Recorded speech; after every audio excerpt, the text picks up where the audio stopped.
Welcome back. In a moment, we'll ask if positive action is the right way to tackle inequality. But first, here are some other stories to keep an eye on. A strong cyclone has battered Australia's northeast coast, causing major damage and power cuts to tens of thousands of homes. Cyclone Debbie has hit inland as a Category 3 storm. It could last for the next 3 to 5 days. China is thought to have largely completed 3 major military bases in the South China Sea.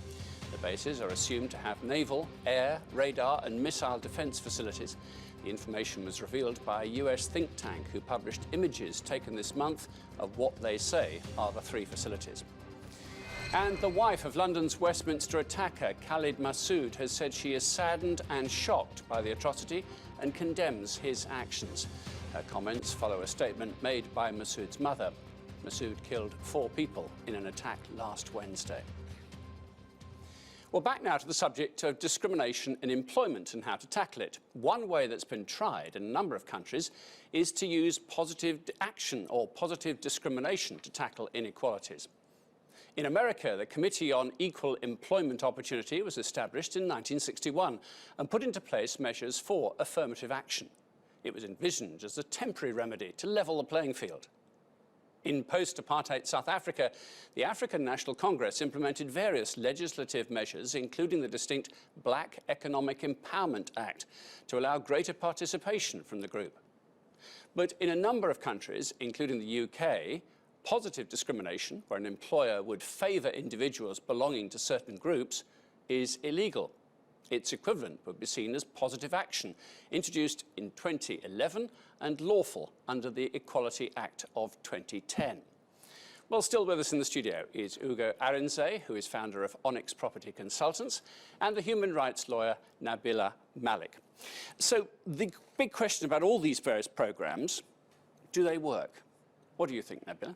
Well, positive action is something that Lord Neuberger, the Supreme Court, is considering for recruiting ethnic minority judges to the Supreme Court. Unfortunately, senior lawyers at the bar are 6%, and to have proper representation of ethnic minorities, it really needs to be around 12%. And the judiciary, far worse. Very few ethnic minorities are senior judicial positions. So there's a need for positive action, but positive action isn't positive discrimination. It's important to be clear that it's unlawful under the Equality Act to take positive discrimination steps. But positive action means this: you have 2 candidates. One has exactly the same qualifications and experience as the other. However, because you need to recruit an ethnic minority, what you do is you decide through positive action, you're permitted to lawfully pick the ethnic minority candidate. Okay. Ugo, tell me, do you think this works? Because, I mean, there have been various programmes around the work. And how do you answer the criticism that you're actually discriminating against the majority in many cases? Well, I think the point you made about, the U.S. law and starting with leveling the playing field's not level. So I think corporations and most institutions left to their own devices are not going to actively seek out minorities, and it bears itself out in terms of their representation at the senior level. So therefore, I think when people say affirmative action, positive action, whatever you call it, you do have to make a concerted effort to actually bring in those minorities, give them an opportunity, and if need be, legislate that companies more actively bring those people into their organizations. One of the best examples is, the NFL, which is historically, most of the players are predominantly Black.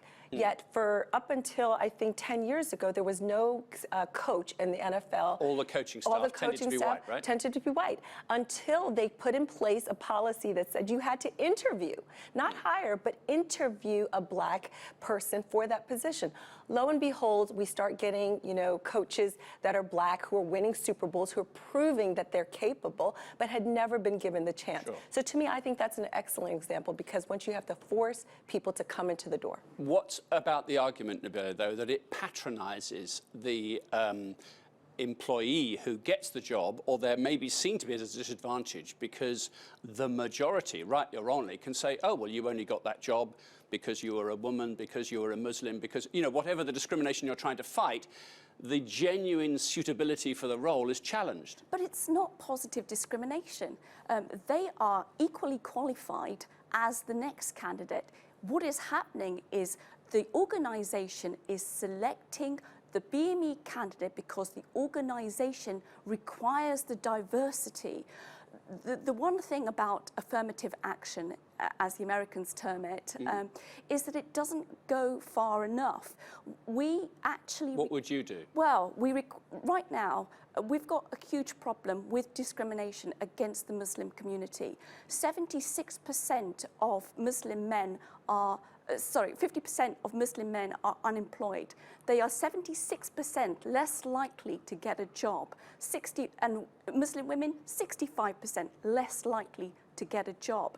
So what the government needs to do is to really tackle this growing discrimination, because it's only getting worse, and there's been a parliamentary committee inquiry that found that there was discrimination against Muslims. But could that be other factors are rolled into this? It's not pure ethnicity, is it? It's about maybe a lack of opportunity, maybe socioeconomic grouping, that maybe predominantly these are poorer people, the schooling is worse, and so on and so forth. It's not simply about your religion or your colour. Well, that's exactly it. That's why affirmative action isn't enough. What you need is to contextualise application and to consider what factors have held this particular person back, because it's not all about qualifications, is it?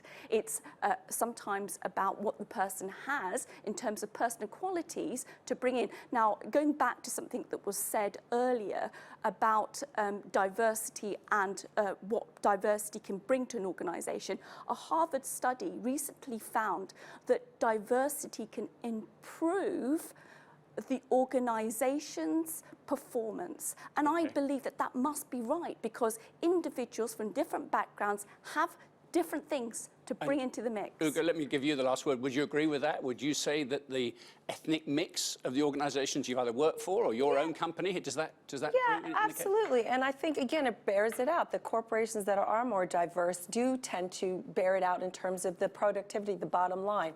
So, you know, the point is, I think every step of the way you want to put forth the best candidates. So we are talking about, do you have like for like? Do you have somebody who's been, you know, educated at some of the best schools but doesn't get the opportunities? Yes, you have to force people to put them in through the door. But then you have to take it a level down. Are they in the schools? Are they given the opportunities to get to that, you know, that great institution? And then again, you have to force the institutions to pull from candidates across the high schools, across the secondary schools, who have the same qualifications that might otherwise have been denied. So I do think at every level you have to bring this so that you are bringing forth like for like qualified students. You're not comparing somebody who, you know, is unqualified to somebody who is qualified. We'll have to come back to this story. Ugo and Nabila, thank you both very much indeed. We end with the Insight Bite. This is a little something that we feel you should know. Ever wondered what happened to those potentially explosive Samsung Galaxy Note 7 smartphones? Millions of the handsets were globally recalled last year due to fire-prone batteries. Some literally exploded in people's hands. Well, now the tech giant says it will sell refurbished, safe versions of the Note 7. The timing of the announcement has come as a surprise to many, because the company is also launching their new S8 smartphone this week. The S8 will be Samsung's first new premium phone since the debacle of last year. And that's all from me for now. I'm Martin Stanford. That was Insight.